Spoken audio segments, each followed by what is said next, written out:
My name is Claire Bennett. I'm 32 years old, and the morning my father tried to throw me out of my grandmother's estate auction, I already owned every acre he was preparing to sell. Serious bidders only? My father sneered, blocking the conference room door with one hand. This ranch stays with real family. My stepbrother laughed behind him. My stepsister lifted her phone as if my humiliation deserved a permanent record. Then my father slammed the door in my face. The sound hurt more than I expected. Not because it was new, but because it wasn't. At Grandma's 70th birthday, he had removed my chair when important guests arrived. At the annual cattle sale, he had thanked my stepbrother for numbers I had spent 3 nights correcting. One Christmas, he had handed me the camera so the whole family could be in the photograph. Each time, I had swallowed the insult and left quietly. This time, I sat in the lobby and checked my watch. A message from the attorney waited on my screen. Deed recorded.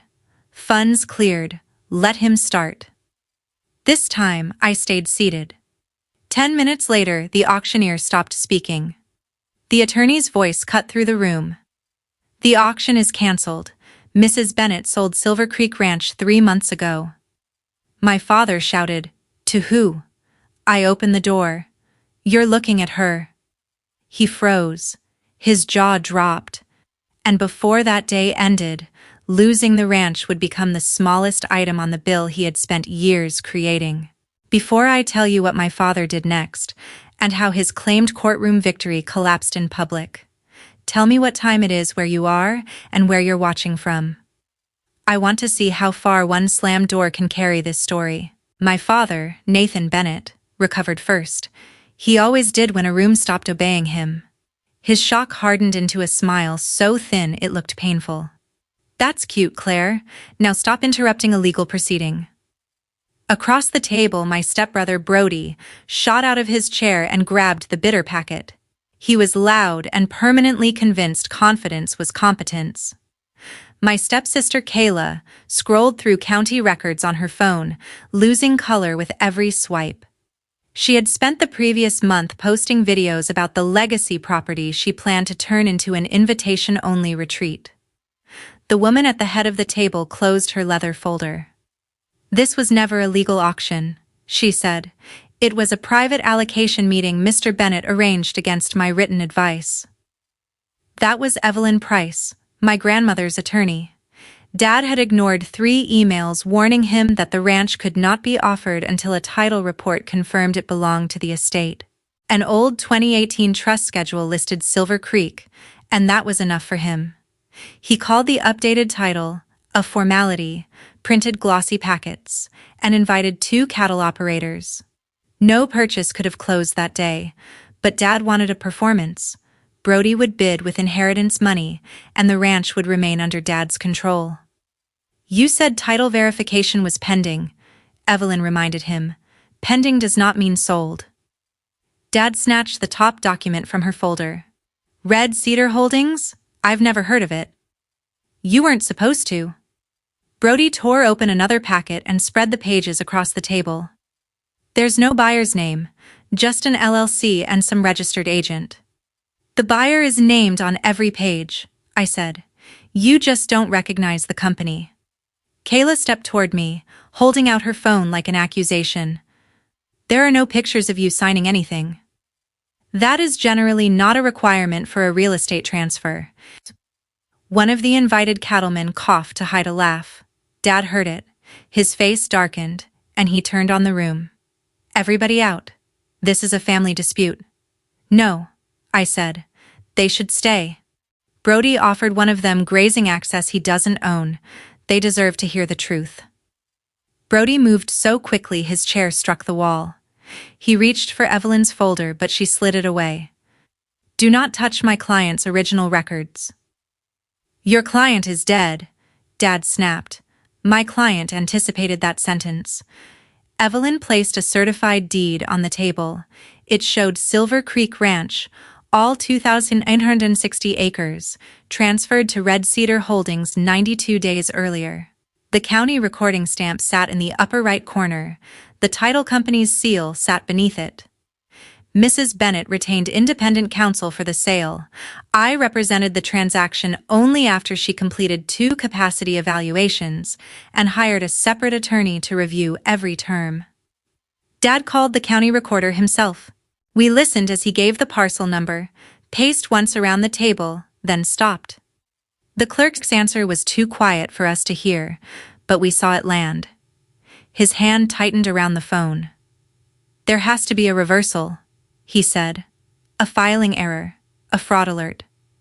"There isn't," Evelyn replied. Dad looked at the ranch manager by the door.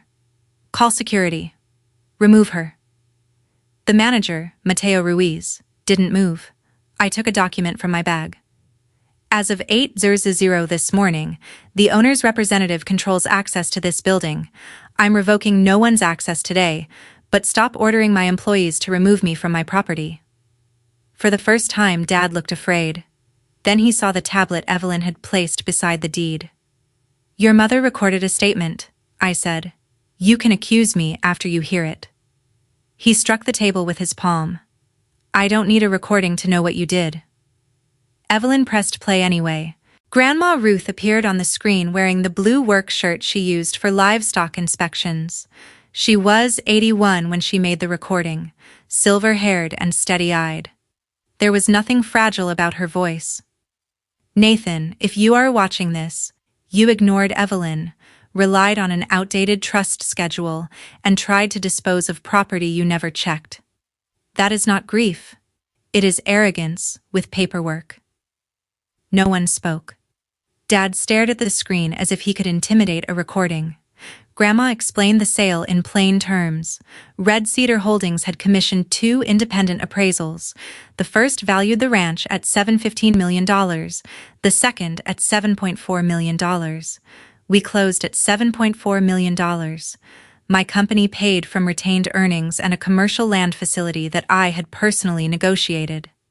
The sale was not a gift, a discounted family transfer, or an inheritance disguised as a contract. No one noticed because Red Cedar was a subsidiary of Northline Land Systems, the business I built after Dad told everyone I was doing dispatch work. The public deed displayed the company and its registered agent, not my family tree. A post-closing agreement gave Grandma control of the house and daily operations for life.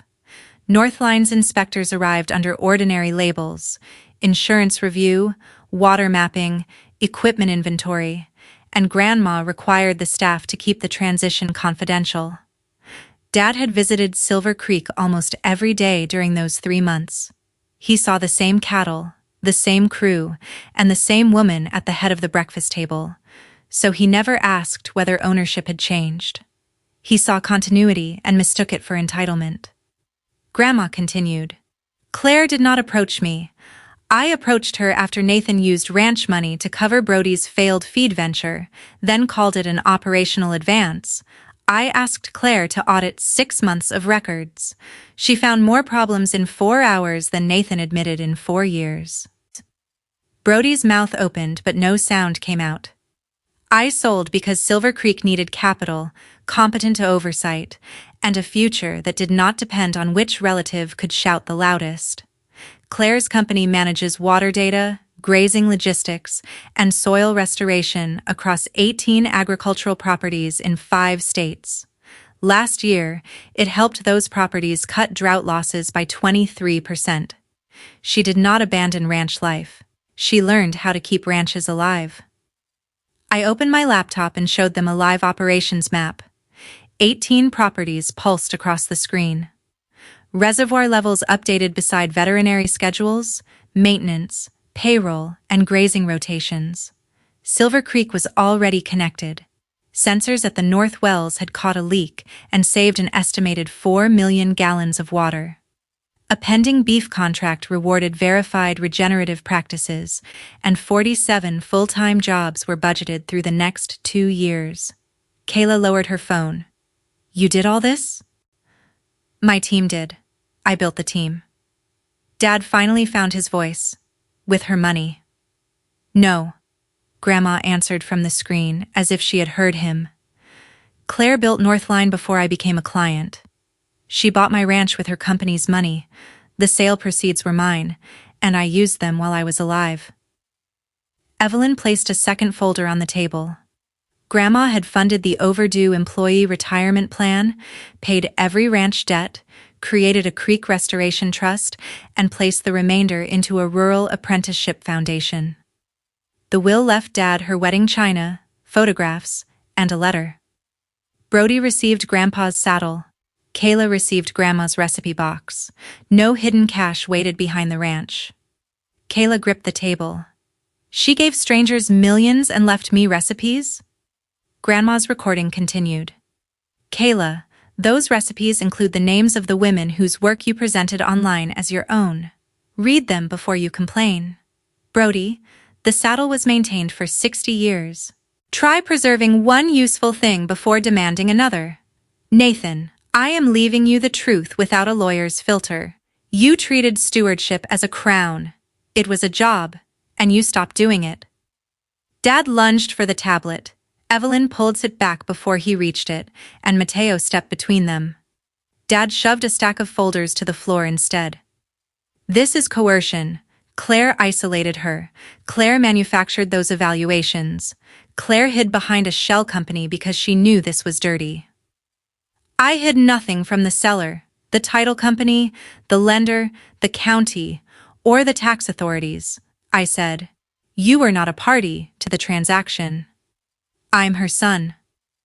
That is a relationship, not a deed. He pointed at me, shaking now. I will freeze this sale before lunch.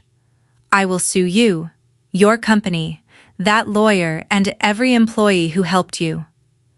I bent down, picked up the folders he had scattered, and placed 3 of them in front of him, Brody and Kayla. Their names were printed across the covers. The auction is cancelled, I said. The accounting meeting starts now. Dad did not open his folder. Brody did, perhaps because he expected another property list. What he found was a copy of the contract he had signed with Prairie Crest Beef 6 weeks earlier. He had promised the company exclusive grazing access to 2,500 acres of Silver Creek, guaranteed a minimum herd capacity, and accepted a $180,000 advance through his own struggling livestock brokerage. The agreement assumed he would acquire the ranch at the estate auction. It also carried his personal guarantee. This contract is confidential, he said. One of the 2 cattlemen at the table leaned forward. Not from us. Prairie Crest asked me to verify your control of the land. You told me the title was settled. Brody looked at Dad. Dad looked away. Prairie Crest has suspended the deal, I said. They will decide whether to terminate after council reviews your representations. You may have to return the advance, pay their inspection costs, and cover the cattle they committed based on your promise. None of that is my decision. It is simply what your signature means. Brody slammed the folder shut. Then lease me the acres. No, Northline has already contracted those pastures under a rotation that protects the creek. I won't damage the ranch to rescue a deal you made on property you didn't own. Kayla's folder contained 86 pages of ranch card statements. Over 14 months, she had charged $112 for boutique hotels, beauty treatments, clothing, a luxury SUV lease, and a launch party for her lifestyle channel. She had labeled them community outreach, recruitment, and heritage marketing. There had been no campaign agreement, no deliverables, and no approval from Grandma. Dad approved my content budget, she said. Dad did not own the account.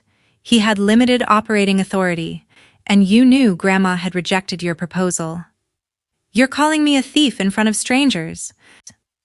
I'm reading entries in front of counterparties and council. Sign the repayment agreement, return the ranch-owned vehicle, preserve your records, and pay within 30 days. Refuse, and Red Cedar will pursue the full amount and refer any false invoices the audit discovers. Her face collapsed. You'd do that to your sister? You sent me a video of Dad slamming a door in my face 10 minutes ago. Don't discover sisterhood inside an audit. Dad opened his folder at last. It contained approvals bearing his signature, $219,000 transferred from the operating line into Brody's feed company. Kayla's card limit raised twice, a ranch truck assigned to Brody's business, payroll hours cut while family expenses increased. There were also emails from the ranch accountant warning that those transactions were outside Dad's authority. He had replied, "I will answer to my mother." Now he had her answer. The $214,000 was a loan, he said. Then show me the note, repayment schedule, interest rate, or board approval. He couldn't. Evelyn explained his options. Dad could sell his boat and vintage equipment collection toward restitution and waive any claim to operational authority, or Red Cedar could sue for breach of duty and demand a full accounting. The offer bought no silence and blocked no regulator. It offered a documented path to repayment without burning the ranch in litigation. Dad pushed the agreement away. "You planned this humiliation. Grandma planned the sale, your records planned the rest." Then Evelyn slid over the occupancy notice. Grandma's right to the main house had ended at her death. Dad had never paid rent, had no lease, and had no ownership interest. I gave him 48 hours to move into the furnished foreman's cottage. Otherwise, the company would begin formal removal. He could remain there 30 days if he signed a temporary license and surrendered every office key, bank token, fuel card, and gate code. The word cottage made Brody laugh once, nervously. Everyone on the ranch knew the building. It was clean, dry, and 1/10 the size of the main house. Dad had used it for seasonal workers, then complained whenever their boots marked the floor. "I have lived in that house for 22 years, Dad said, by Grandma's permission. I ran this ranch." "Then you understand that permission, authority, and ownership are 3 different things." He stood so abruptly that the auctioneer backed away. "Nobody is moving me, nobody is taking my office, and nobody here works for you." Mateo removed his ranch radio from his belt and set it beside me. Dad smiled, thinking it was a resignation. Mateo looked directly at him. "I'm turning in the old frequency. The transition team issued new radios this morning." Outside the conference room, phones began chiming as the staff received a simple notice. Ownership had changed. Payroll and benefits were secure. All financial instructions would now come through Northline's controller. There were no cheers and no dramatic applause. There was something worse for Dad. Order continuing without him. He called me vindictive. He said I had waited until Grandma died to ambush a grieving man. I remembered the sealed closing room 3 months earlier, Grandma's hand firm around mine as she told me not to confuse preparation with cruelty. "Revenge would be locking you outside with no warning," I said. "This is an invoice. Every number on it came from you." Dad lifted his chin. "Enjoy your little performance. By tomorrow, a judge will put this ranch back where it belongs." For the next 12 days, I let him believe that might happen. Dad filed for an emergency restraining order the next morning, claiming Grandma lacked capacity. I had concealed our relationship, and Silver Creek was an estate asset in danger. He attached the old trust schedule and described himself as the lifelong manager. He omitted Evelyn's warnings, the appraisals, the independent attorney, the capacity reports, and his auction without a title search. The court scheduled a hearing and issued a routine preservation notice. It did not return possession to Dad, freeze the deed, or appoint him manager. But he copied one sentence about maintaining the status quo and announced that the court had stopped Claire's takeover. I did not correct him publicly. That was the part he never understood. Silence had always looked like surrender to him. He moved only half his belongings, then set up a folding table in the equipment barn when his office code failed. He told vendors ownership was under review and promised Prairie Crest that Brody's contract would survive. Kayla posted about protecting an elderly woman's legacy from corporate exploitation. Within hours, strangers were calling me a predator. I asked Evelyn to wait until the hearing. Our accountant traced each transaction. Our engineers documented the hidden leak and deferred repairs. Prairie Crest supplied emails in which Brody claimed he controlled the land. Kayla's former assistant supplied a spreadsheet separating personal purchases from invented ranch categories. Most damaging, the title company showed Dad had called 3 days before the auction, asked about recent deeds, then hung up when told to order a report. He had not merely failed to check, he had chosen not to know. At the hearing, Dad sat beside a lawyer from another county. When Evelyn played Grandma's full recording and entered the closing file, the room changed. The judge confirmed Grandma's independent counsel had selected the doctors, the wire matched the appraisals, and the deed was recorded. Then he asked why Dad had represented the ranch as an estate asset after counsel warned him title was unverified. Dad said grief had confused him. Evelyn handed up the title company call log. The judge denied the order, finding no evidence of incapacity or coercion, and stating that Silver Creek was not part of the probate estate. He warned Dad that repeating unsupported ownership claims could create further liability. The ruling did not decide our accounting claims, but it destroyed his story. Before the hearing, Dad had scheduled an emergency continuity meeting. He invited every employee, our bank, Prairie Crest, the livestock cooperative, and 2 local reporters. Even after hearing the judge rule against him, he refused to cancel. He planned to twist the preservation language, claim the fight remained open, and reclaim his chair. When I arrived, Dad was already at the head of the table. Brody had placed copies of his suspended grazing plan at each seat. Kayla had a camera pointed toward the doorway. More than 50 people stood along the walls. Dad smiled when he saw me. Perfect timing. You can hear the transition back to responsible family management. I walked to the other end of the table with Evelyn and our accountant. Read the order, Dad. His lawyer had been calling him for 20 minutes. Dad had silenced the phone. Evelyn handed the ruling to the bank representative, who passed it to Prairie Crest. The silence spread faster than any speech. Prairie Crest's counsel terminated Brody's contract for material misrepresentation and demanded repayment. Because his brokerage line depended on that deal, the bank suspended further advances. Our accountant told Kayla the ranch card was canceled, the SUV return scheduled, and the insurer required a formal loss statement. No one called her a criminal. She lowered her camera, realizing she had invited an audience to her own accounting. Finally, Mateo entered carrying a small cardboard box. Inside were Dad's framed cattle awards, 3 ledgers, and the brass nameplate from the office door. Nathan Bennett, General Manager. The judge didn't authorize you to occupy company space, I said. Your temporary code expires at 5. Mateo will escort you while you collect the remaining personal items. Dad looked around for someone to object. The employees he had underpaid watched him. The vendors he had misled watched him.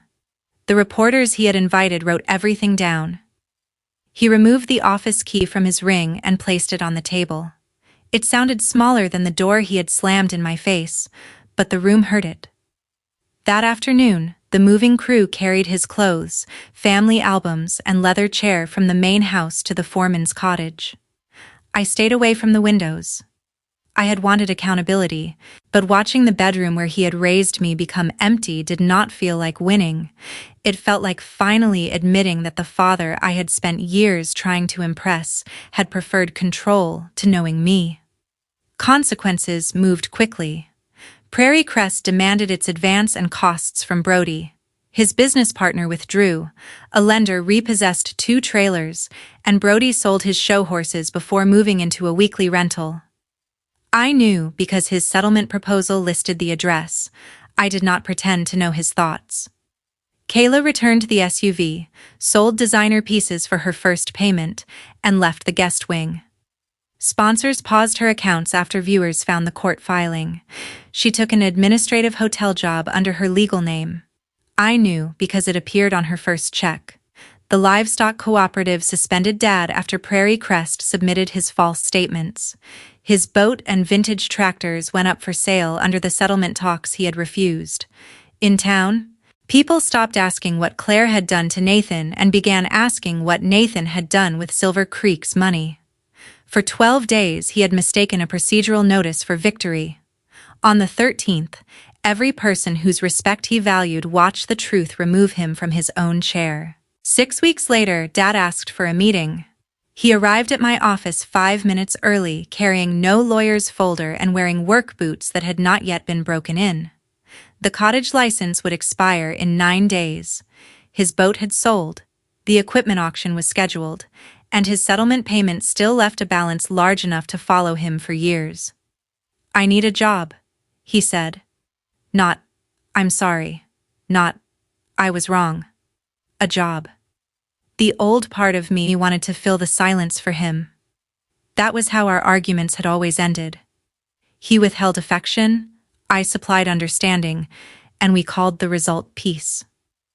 I folded my hands and waited. "I know this ranch," he added, "better than those analysts you brought in." "Then tell me why the North Well lost 4 million gallons. He looked down. "I delayed the repair." "Why?" "Because I moved the maintenance money to Brody's company." "And Kayla's card?" "I approved it." "The auction?" His jaw tightened.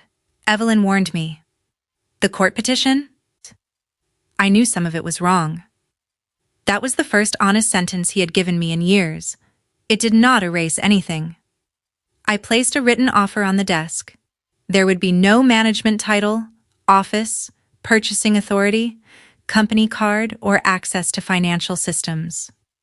He could apply for a 90-day probationary position on the fencing and irrigation crew, supervised by Mateo, the man Dad had once called the help during a board dinner. He would be paid the standard hourly wage. A lawful portion would go toward his restitution agreement. If he remained in the cottage, he would sign an ordinary month-to-month lease and pay the same rate offered to other employees in comparable housing. There were 2 additional conditions. First, he had to dismiss every remaining claim to the ranch with prejudice and sign a statement acknowledging Grandma acted knowingly and independently. Second, before his first shift, he had to speak to the employees he had misled. No vague apology about mistakes being made. He had to name what he did. Dad read the offer twice. "You want me to humiliate myself?" "No. Humiliation is what you tried to do when you shut me outside for entertainment. Accountability is telling the truth to people who paid for your choices." "And after 90 days? If Mateo recommends you, you may stay on the crew. Nothing in this agreement promises forgiveness, promotion, or a place in my private life." He looked toward the window. The north pasture rose beyond the equipment yard, its new fence line bright against the grass. "Your grandmother would hate seeing me take orders from you." Grandma wrote the first version of these conditions. That broke something in his expression. Not loudly. His shoulders simply dropped. The following Monday, the entire staff gathered in the equipment bay. Dad stood on the concrete floor where he had once held morning briefings from the bed of his truck. He did not climb onto anything this time. "I told many of you Claire stole this ranch," he began. "That was false. My mother was competent. She sold it at full value after independent review. I knew title had not been verified when I arranged the auction, and I pretended otherwise because I expected the ranch to become mine. I moved operating money to my son's business. I approved personal charges for my daughter. Those decisions delayed repairs and put your jobs at risk. When Claire exposed them, I attacked her instead of answering for them." He paused, and for once, no one rescued him. "I am sorry. I will repay what I can, and I will not ask any of you to trust me before my work gives you a reason." Mateo handed him a reflective vest and assigned him to replace storm-damaged posts along the southern boundary. Dad accepted the vest. That mattered more than tears would have. Brody refused to attend. He had sent me an angry message saying I had destroyed his future. Evelyn responded with the signed Prairie Crest representations and a repayment schedule. Eventually, he accepted a logistics job in North Dakota because the wage included overtime and housing. His creditors took a fixed share of every check. He did not lose his future. He lost the version financed by property that belonged to someone else. Kayla came to the meeting but stood in the back. She had signed the $86,512 restitution agreement, surrendered access to every ranch account, and agreed that any false invoice later discovered would be added to the balance. She asked whether Northline would hire her in marketing. I said no. A consequence is not real if the same family network immediately cushions the fall. She kept the hotel job, completed a bookkeeping course at night, and made payments. I respected the payments without restoring access. At the end of Dad's first week, I drove the South Road and saw him working beside Mateo. The afternoon heat had darkened his shirt. His gloves were dusty, and the fence line behind him was straight. He lifted one hand when my truck passed. I returned the gesture but did not stop. Giving him work was not surrender. Refusing to hate him was not forgiveness. The boundary remained exactly where I had put it. He could earn wages on the ranch, but he could no longer earn power by calling himself family. 1 year after the canceled auction, Silver Creek held its first apprenticeship graduation in the same conference room where Dad had shut me out. 12 local trainees completed programs in water management, equipment maintenance, animal health, and agricultural data. Grandma's foundation paid their tuition, and Northline offered 8 of them full-time jobs. The old bitter packets were gone. In their place were maps showing healthier creek banks, lower feed waste, and the first profitable year Silver Creek had recorded in nearly a decade. Dad was still on the fencing and irrigation crew. Mateo had recommended him after probation, but only as a senior technician, not a supervisor. Dad had repaid a little more than half the documented operating loss through the asset sales and wage deductions. He rented the cottage under the same rules as everyone else. Some mornings we spoke about work. On rare evenings, we drank coffee on the porch. I never returned his office key, because progress did not require pretending history had vanished. Brody remained in North Dakota. His messages became shorter as his payments became regular. He had stopped demanding a lease and started asking factual questions about his balance. Kayla finished her course, moved into an assistant accounting role at another hotel, and deleted the videos in which she called Silver Creek her future resort. Neither of them had a bedroom at the ranch. Neither had a company card. They were rebuilding with ordinary paychecks, which was the consequence they had spent years arranging for everyone except themselves. After the graduation, I walked to the front gate with Grandma's old recipe box under my arm. Kayla had returned it after copying every card and writing the real cooks' names into a new family notebook. Inside the lid, I found a line in Grandma's handwriting that none of us had noticed before. What you inherit reveals luck. What you preserve reveals character. Near the road, a new wooden sign stood over the entrance, Silver Creek Ranch, a Northline stewardship property. Beneath it, in smaller letters, were Grandma's dates and a promise to protect the water, the workers, and the land. I had kept the original ranch name because Grandma never wanted a monument to me. She wanted a system that would survive me. The water trust could not be rated for a family emergency. Employee retirement contributions required independent approval. No relative could sign a grazing contract without the same review demanded of a stranger. I had not replaced Dad's crown with my own. I had removed the throne. Dad was repairing the gate hinge under the late afternoon sun. The same hand that had slammed a conference room door in my face now held the gate steady while I tightened the final bolt. He did not ask to be photographed. He did not call the ranch his. When the work was finished, he stepped back and waited for me to test it. The gate swung open without a sound. I used to think revenge would feel like making my family experience every exclusion they had given me. I was wrong. The sharpest consequence was not shutting them out.